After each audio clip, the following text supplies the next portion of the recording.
ब्रह्मादिभिर्भावितम् वन्दे विष्णु शिवादिसेव्यमनितं भक्तेष्टसिद्धिप्रदम् सङ्ख्यं द्वाभमतीव सुन्दरतनुं शार्दूलचरमाम्बरम् कालव्यालकरालभूषणधरं गङ्गाशशाङ्कप्रियम् आशीषं कलिकल्मषौघशमनं कल्याणकल्पद्रुमं नौमित्यं गिरिजापतिं गुणनिधिं कन्दर्पं शङ्करं मनोजवं मारुततुल्यवेगं जितेन्द्रियं बुद्धिमतां वरिष्ठं स्वातात्मजं वानरयूथमुख्यं श्रीरामदूतं शरणं प्रपद्ये श्रीरामदूतं शरणं प्रपद्ये।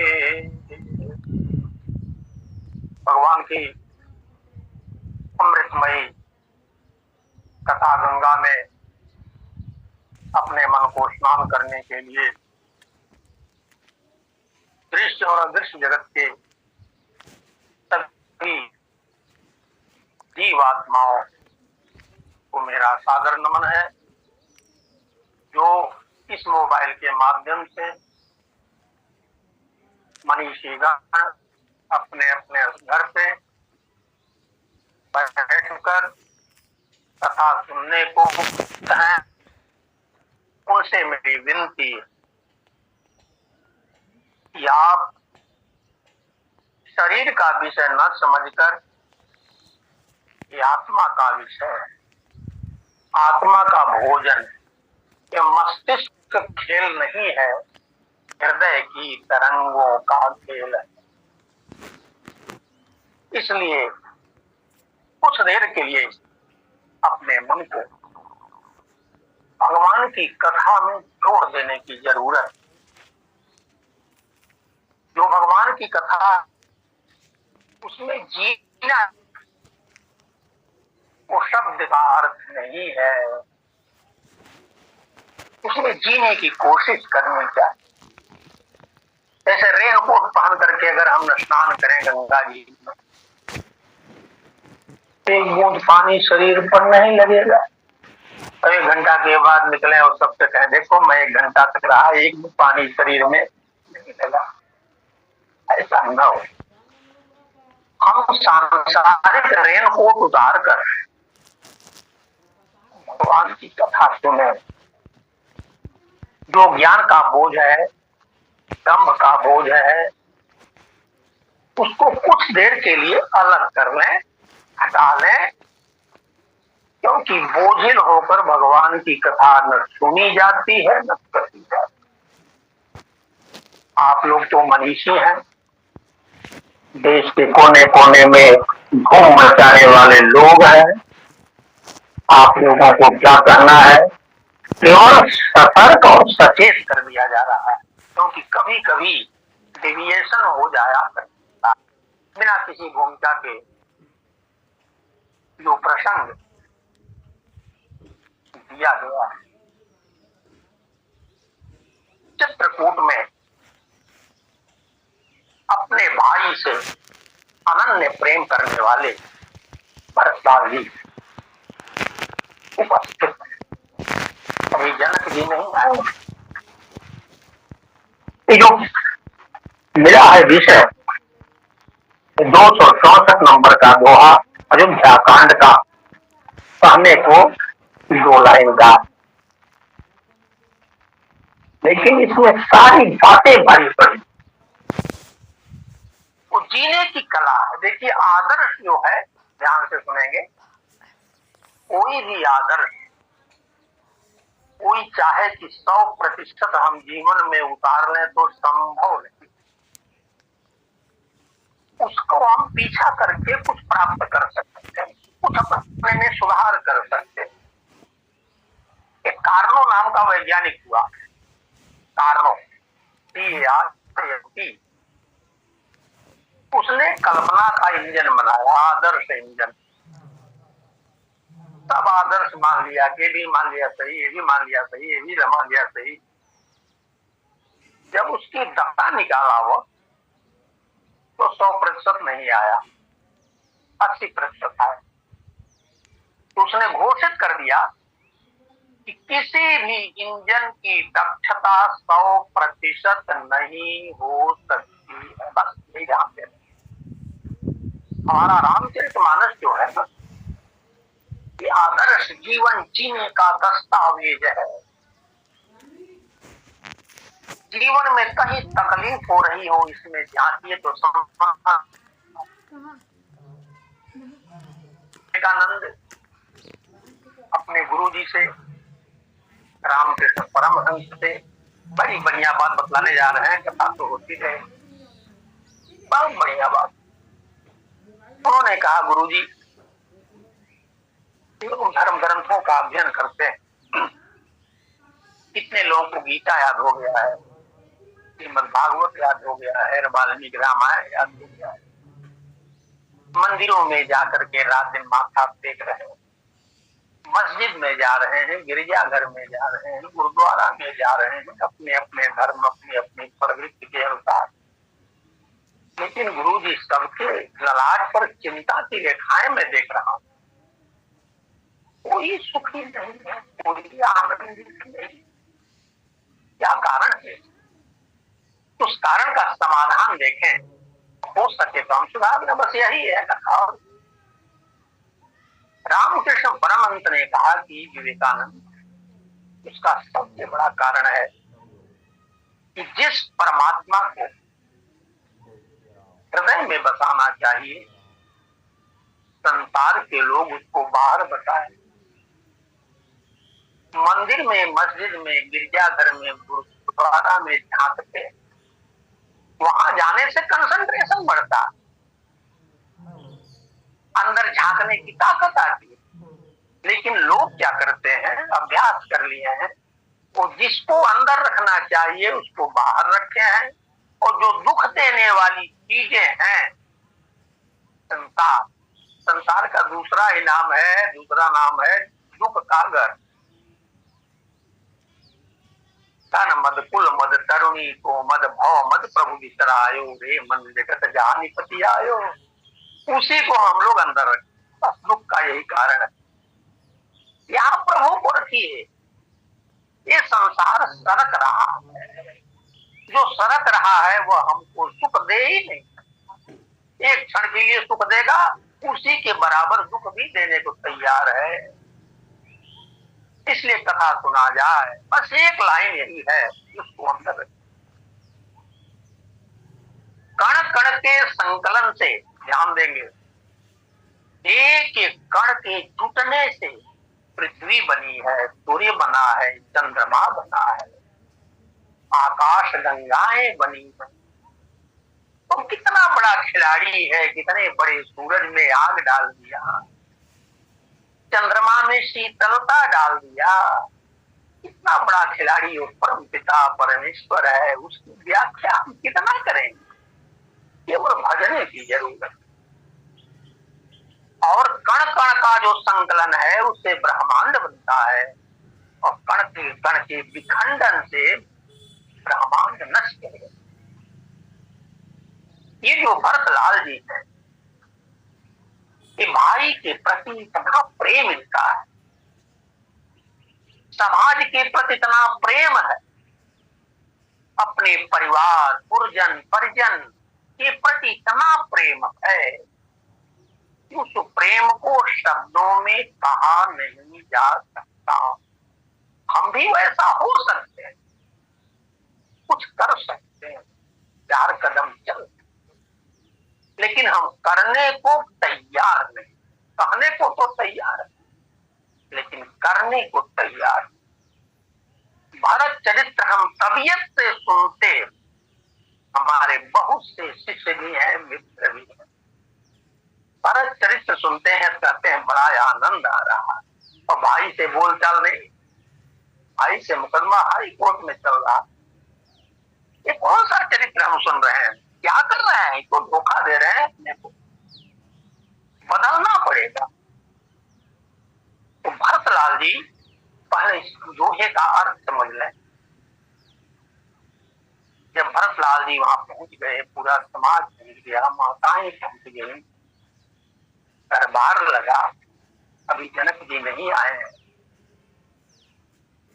भगवान श्री राम ने सबके बीच में संकोच में कहा, बड़े संकोची हैं हमारे प्रभु।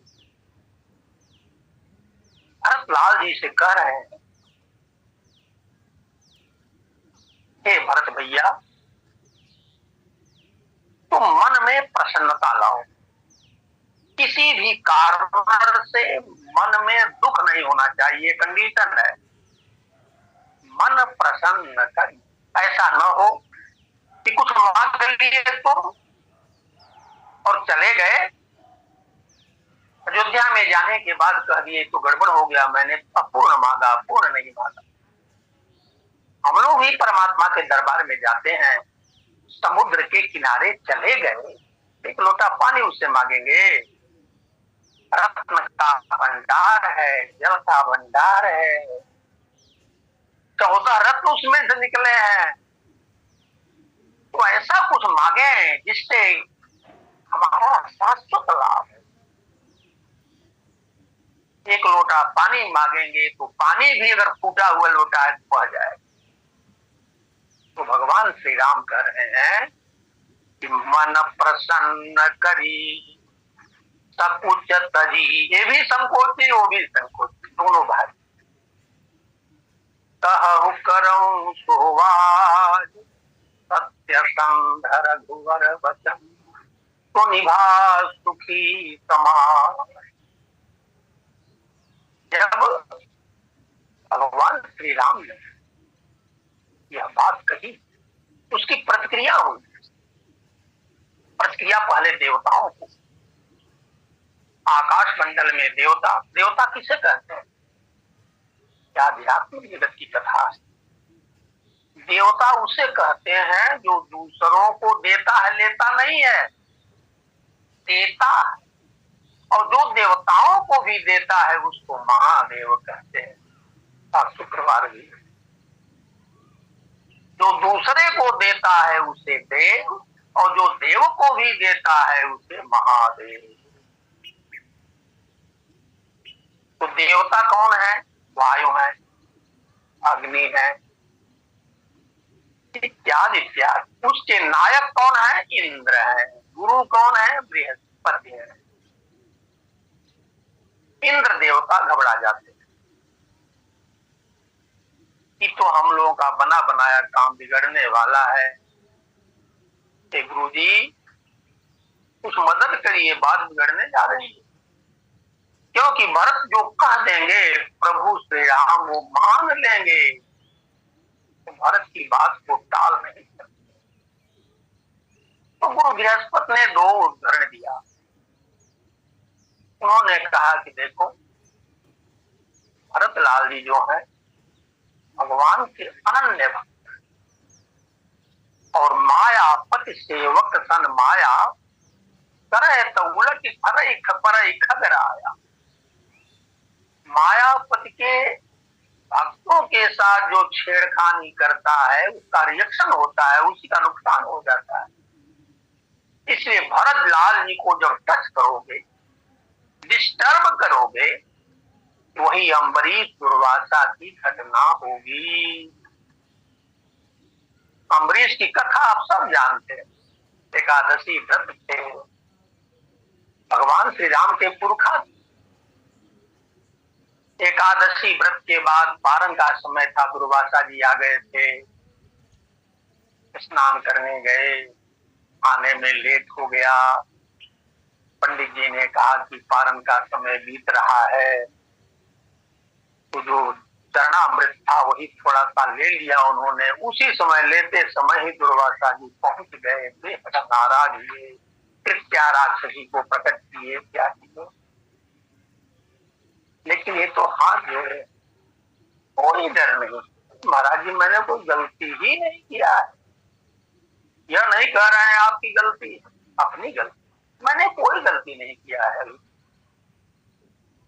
परम पिता परमेश्वर का सुदर्शन चक्र प्रकट होता है, उसके आने में टाइम नहीं लगता है, व्याप्त है वह भी हम लोग समझते हैं, समझते हैं जैसे चक्र हम लोगों का है वैसे सुदर्शन चक्र है, वो भी व्याप्त है। जितना हमारा परम पिता व्याप्त है अखिल ब्रह्मांड में, उतना ही वो भी व्याप्त है। इच्छा से तुरंत प्रकट होता है, पीछा करता है। दुर्वासा जी जहां तक जा सकते थे थक गए, भगवान के पास गए, दौड़कर हम नहीं पहुंच सकते। विष्णु भगवान ने कहा कि आओ दुर्वासा जी, तुम वहीं जाओ, महात्मा मेरे वश में नहीं। वहीं जाकर माफी मांगते हैं। वहीं बृहस्पति जी कह रहे हैं कि भरतलाल जी उसी खानदान के हैं, अम्बरीश जैसा इनके अंदर साधना है, तपस्या है। छेड़खानी करोगे तो वही दशा होगी, चुपचाप रहो। दूसरी बात उन्होंने सत्ययुग की घटना सुनाया, भक्त प्रहलाद हिरण्यकशिप का, कि देखो विपत्ति आती है ना, कोई भगवान का भक्त ही पैदा होता है विपत्ति नाशक के रूप में। देखो सत्ययुग में जब हिरण्यकशिप बहुत सताने लगा, अति कर दिया, तो उसी के यहाँ प्रहलाद जी पैदा हुए। वो कथा है, जब तपस्या करने गया ब्रह्मा जी की, मौका पाकर यही इंद्र देवता जो आकाश मंडल में है उनको याद दिला रहे हैं, मौका पाकर के कयाधु का अपहरण कर लिया। जैसे माता सीता का अपहरण कर किया रावण, माता कुरली पक्षी की तरह रो रही थी। श्रीमद् भागवत में वही शब्द है, उसी का अनुवाद है। कुरली पक्षी की तरह कयाधु माता रो रही थी, बचाओ बचाओ बचाओ। नारद बाबा पहुंच जाते हैं, क्या कर रहे हो? इंद्र ने कहा, अरे गुरुजी आप देख नहीं रहे हैं इसके चेहरे का तेज, इसके और बच्चे हैं लेकिन उनमें तेज नहीं है। इसके चेहरे का तेज बतला रहा है कि यह बच्चा बड़ा घातक है गुरु, मैं गर्भपात इसका करूंगा। तो नारद बाबा ने कहा, देखो गर्भपात में बहुत बड़ा पाप है, इसको हमारे आश्रम में भेज दो, इसके गर्भ में भगवान का भक्त पड़ रहा है, मैं श्रीमद् भागवत सुनाऊंगा, यही भक्त तुम्हारी रक्षा करेगा। गर्भपात क्यों, उसके बारे में क्यों कहा उन्होंने, ध्यान से सुनिएगा। महर्षि वाल्मीकि रामायण में है, दुंदुभि नाम का राक्षस रात के 12 बजे कृष्णधापुरी में बाल को ललकारता है। उस समय वह अंतःपुर में था, चूड़ियों की आवाज सुनाई पड़ी, बाल गर्जना करते हुए बाहर आया। दुंदुभि ने उसको देखा, एक बहुत बढ़िया बात कहा। वो दुष्ट होकर भी अपनी बड़ी बढ़िया बात कह रहा है, ध्यान से सुनने की जरूरत। उसने कहा, देखो मैं तो तुमसे लड़ने आया था, लेकिन तुम ऐसे जगह से आ रहे हो कि आज तुम्हें मारने में बड़ा पाप लगेगा। बाल हंसते हुए पूछा कि क्या कह रहे हो तुम, क्या पाप लगेगा, कितना पाप लगेगा? वहीं पर महर्षि वाल्मीकि लिखे, जो हि मत्तम प्रमत्तम वा भग्नम वा रहितम कृशम अन्यास भ्रूणः लोके त्वद्विधं मदमोहितम। जो मत्तम मतवाला, शराब पिए बेहोश, ऐसे व्यक्ति को मारने में पाप लगता। प्रमत्तम, असावधान, उसको मारने में भी पाप लगता है। जैसे मान लीजिए सड़क के किनारे कोई सोया हुआ है, जंगला खुला हुआ है, सोया हुआ है, गेट खुला हुआ है, सोया हुआ है, कहीं जा रहा है, धोखे से मार दिया गया। असावधान व्यक्ति को मारने में भी बहुत बड़ा पाप है। यह दुंदुभि कह रहा, भग्नम वा रहितम कृशम, युद्ध क्षेत्र से भाग रहा हो तो उसको दौड़ाकर मारने में भी पाप। रहितम कृशम, रुग्ण हो गया हो, बीमार हो गया हो, डॉक्टर जवाब दे दिया हो, रोज मर रहा है, रोज जी रहा है, तो घर के लोग समझते हैं बड़ा संकट पैदा कर दिए हैं, क्यों जहर देकर मार दिया जाए।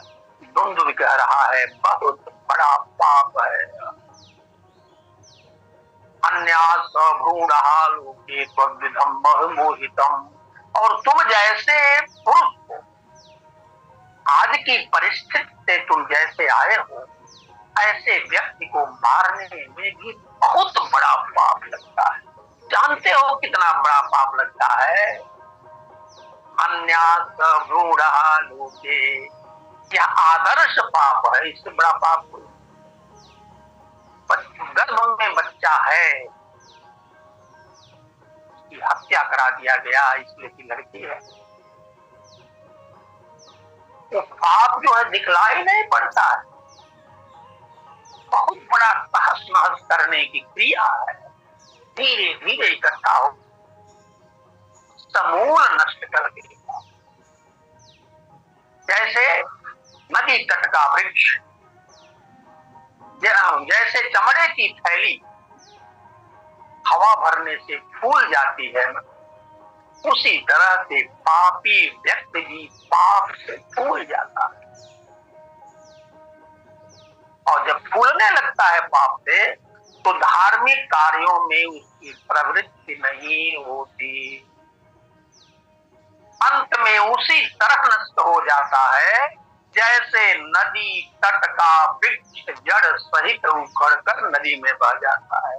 सिद्धांत एक बार और सुन, जैसे चमड़े की थैली हवा भरने से फूल जाती, उसी तरह से पापी व्यक्ति भी पापों से फूल जाता है। धार्मिक कार्य में प्रवृत्ति नहीं होती, अंत में उसी तरह नष्ट हो जाता है जैसे नदी तट का वृक्ष जड़ सहित उखड़ कर नदी में बह। ये धुंधुर कहता है। तो हिरण्यकशिपु की कथा सुनाते हैं, बृहस्पति जी इंद्र को याद दिलाते हैं।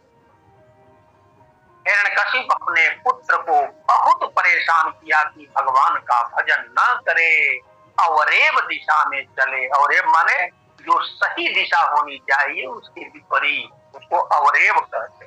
अव माने विपरीत, रेव माने मोशन, गति। लेकिन जो माँ के गर्भ में सीख लिया है वो काल के कपाल पर अमिट रेखा है, उसे कोई मिटा ही नहीं। जैसे दो तरह के लोग हैं, कुछ लोग ऐसे हैं कि कहीं अगर लालच मिल गया तो लालच में फंस जाते हैं, गलत तरीके से लालच में गया तो ले लेते। और ऐसी ऐसी आत्माएं हैं, शरीरधारी, प्राण चला जाएगा लेकिन गलत नहीं करते। दुनिया की सारी संपत्ति उनको दे दीजिए लेकिन वो उनकी आत्मा को वो नहीं करती। हम लोगों को समझना चाहिए कि जब हमारी आत्मा ही बिस्तर पर हम सोने जाएंगे, जो प्लस माइनस हमने समाज में किया है अपनी क्षमता के अनुसार, बिस्तर पर जाने के बाद अगर हमारी आत्मा को कोई अज्ञात ताकत पोष रही हो, इंजेक्ट कर रही हो, उसका कोई इलाज नहीं। जब हमारी आत्मा ही हमको धिक्कारेगी, समर्थन नहीं करेगी, तो दूसरे से हम क्या भरोसा करें भाई। इसलिए पहले उद्धरेदात्मनात्मानम नात्मानमो साधयेत् आत्मैव ह्यात्मनो बन्धुरात्मैव रिपुरात्।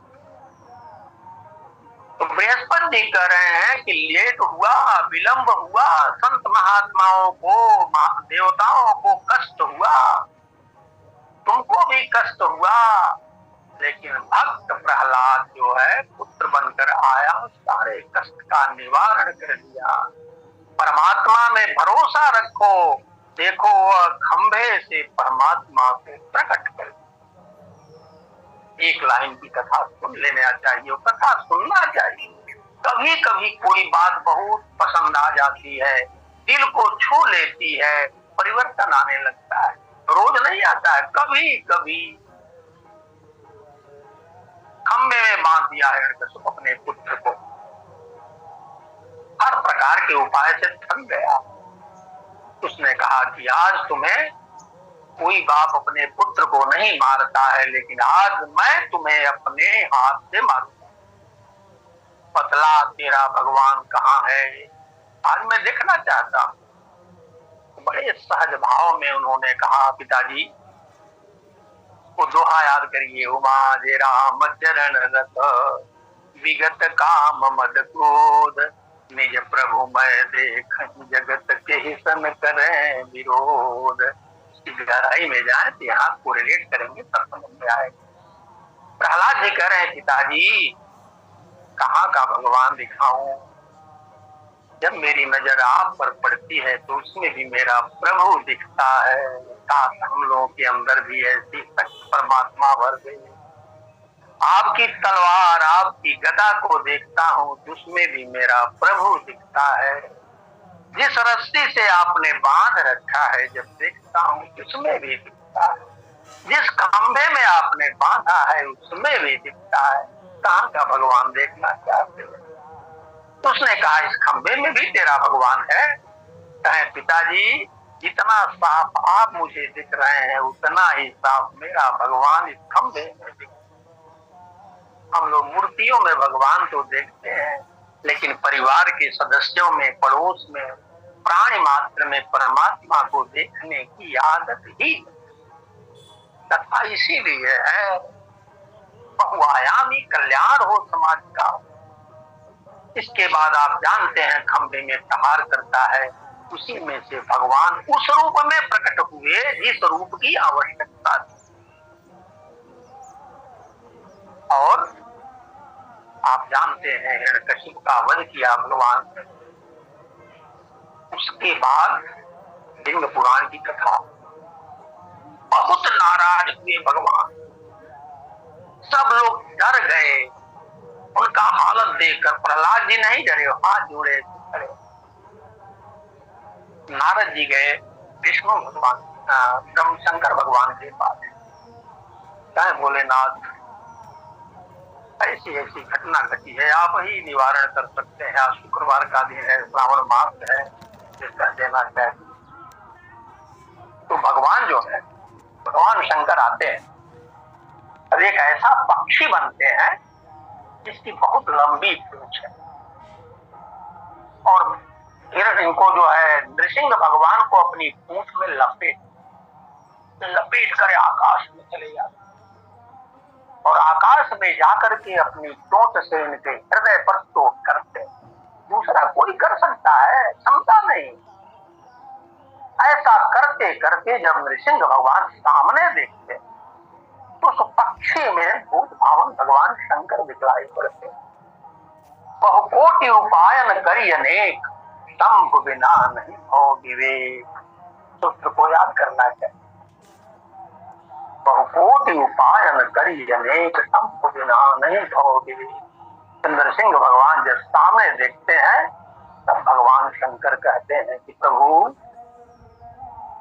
जो कार्य हमको दिया गया है वो कार्य आप करने जा रहे हैं।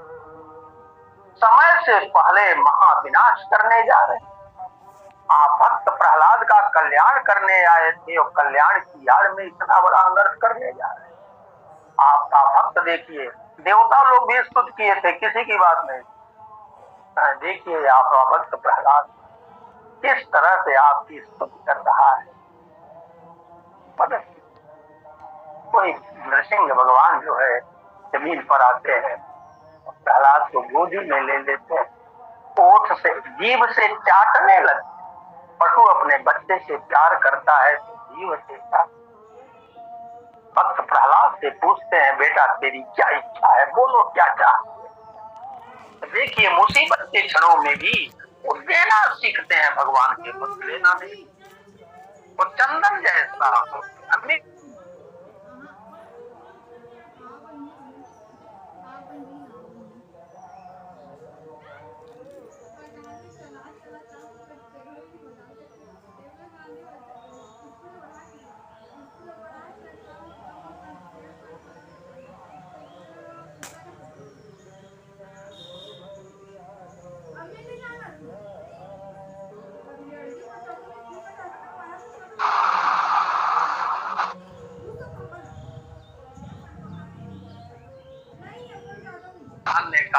मेरा डिम डिम घोष है जो मेरे भक्त को छूता है, भक्त का अपराध करता है, उसका पहले कल्याण करता हूँ।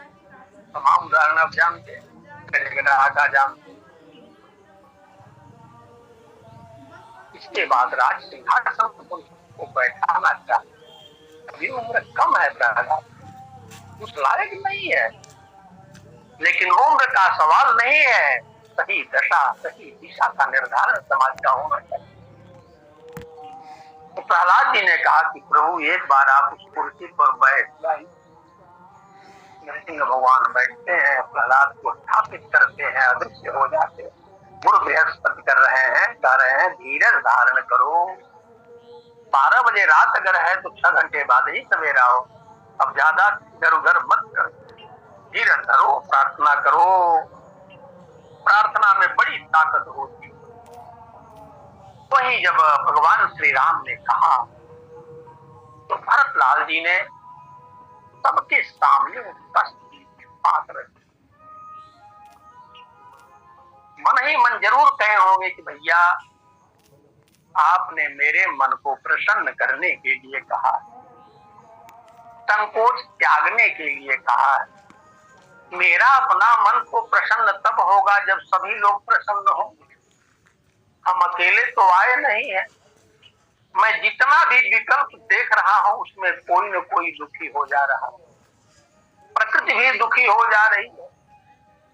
मेरे पास 3 विकल्प हैं भैया। पहला विकल्प, आप सब अयोध्या जाएं, हम दोनों भाई जंगल जाएं। इससे सब प्रसन्न नहीं होने वाले, पिताजी को भी दुख होगा, हमारे पूर्वजों को भी दुख होगा, नियम का उल्लंघन हुआ। सुधार्थरंत देव ने दिया कर स्थाल भी, तथा दधीचि ने दिया स्वमान से अस्थि जाल भी। उसी नर क्षितीश ने स्वमान से दान भी किया, सहर शरीर कर्ण भी शरीर चर्म भी। हरिश्चंद्र डोम के यहाँ बिक गए सत्य। एक विकल्प तो यह है भैया, और दूसरा विकल्प यह है कि आप नसर जाए बन तीनों, आप तीनों भाई चले जाइए, मैं अकेले जंगल में रहूंगा। अथवा आप अकेले जाइए, हम सभी तीनों भाई चले। 3 विकल्प, लेकिन उन 3 विकल्प के बाद उन्होंने फुल स्टॉप नहीं किया। इसके बाद एक लाइन जोड़ दिया कि भैया मैंने जीवन में जितना भी काम किया है आपके आदेश से किया। कबड्डी भी जब खेलते थे हम, एक साइड में आप बनते थे हेड, एक साइड का हेड हमको बनाते थे। मैं नहीं बनता था, आप बनाते थे। और जब खेल होने लगता था, जब आप जीतने लगते थे तो जानबूझ करके पकड़ा जाते थे हमसे। जब आते थे पढ़ाने तो मैं चरण पकड़ लेता था, आप वहीं खड़े हो जाते। भक्त जब तू चरण पकड़ लेगा तो वो कैसे जगते। और उसी में मैं जीत जाता था। हारा हुआ खेल आप जिताने वाले हैं, आपकी छाया में मैं जीवन बिता रहा हूँ प्रभु। इसलिए एक विकल्प यह है कि ऐसा कुछ कीजिए जिससे सब लोग प्रसन्न हो। तो जो भगवान श्री राम ने कहा था, मन प्रसन्न कर सकुच तजी, कहो करो सो आज, भरत लाल जी उसी को फेर दिया भगवान श्री राम पर। प्रभु प्रसन्न मन सकुच तजी, ये जो दुआ है, प्रभु प्रसन्न मन सकुच तजी, जो जेहि आयस देव। ऐसा नहीं कर रहे हैं जो मुझे आयस दीजिए, सबको समाधान में यही हो गया। वो जनक जी आए लेकिन समाधान यही है, और इसीलिए वहां से चले भी।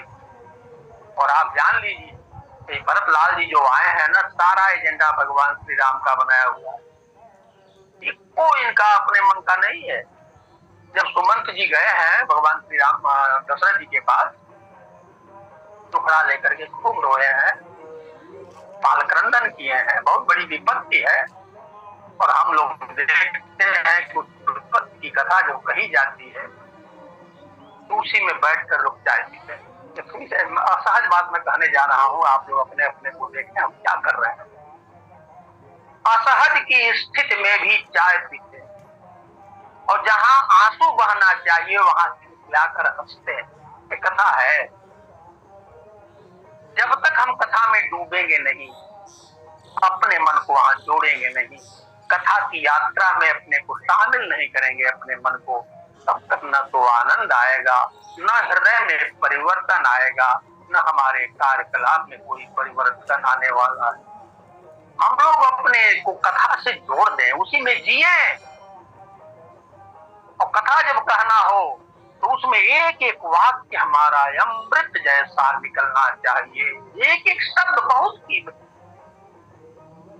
ईसा मसीह कहा करते थे कि मुख के अंदर जो तुम ले जाते हो वह उतना महत्वपूर्ण नहीं है जितना महत्वपूर्ण यह है कि तुम मुख से बाहर क्या निकालोगे, हमारी जुबान क्या कह रही है। उसका बहुआयामी अर्थ है, बहुत दूर तक अर्थ जाता है, बहुत सोच समझ कर। गिरधराज जटायु तो सड़ा हुआ मांस खाते थे, लेकिन देखिए माता सीता की रक्षा करने के लिए अपने प्राण का बलिदान करी। कथा में जो रस है, कथा में जो तरंग है, कथा की जो आवृत्ति है, उसको पकड़ने की जरूरत है। तो तभी पकड़ पाएंगे जब उस कथा की यात्रा में हम अपने को शामिल करें। तो भरतलाल जी कहते हैं भैया आपने केवल मेरे लिए कहा है और पूरा समाज यहाँ दुखी, हर तरह के लोग हैं यहाँ, कुछ ऐसा करिए कि सब लोग प्रसन्न हो। प्रभु प्रसन्न मन सकुच तजी, प्रभु प्रसन्न मन सकुच तजी, जो जही आयस देव, जिसको जिसको आप जो आदेश देंगे तो सिर धरि धरि कर ही सब, अपने को नहीं कर, सब करेंगे, हम भी करेंगे। और मिट्टी अनट अवरे, अगर मैं अपने कल्याण के लिए आपसे बात करता हूं, ये जो कुरीतियां पैदा हो गई हैं, प्रकृति भी रो रही है, देवता भी परेशान है और अनीति अत्याचार जो बढ़ते चले जा रहे हैं, मन विकृति का शिकार हो गया है, वो दूर नहीं होगा। और आपके श्री मुख से जो निकलेगा उसको आदेश मानकर सब लोग करेंगे, साधना करेंगे, आराधना करेंगे, सबका कष्ट दूर होगा। प्रभु आपके आदेश की प्रतीक्षा है, यहीं पर फैसला हो गया है, लेकिन समझ में लोगों के नहीं आया है और अंत में यही फैसला हुआ भी है। पर उसकी कृपा पावरी भी हमें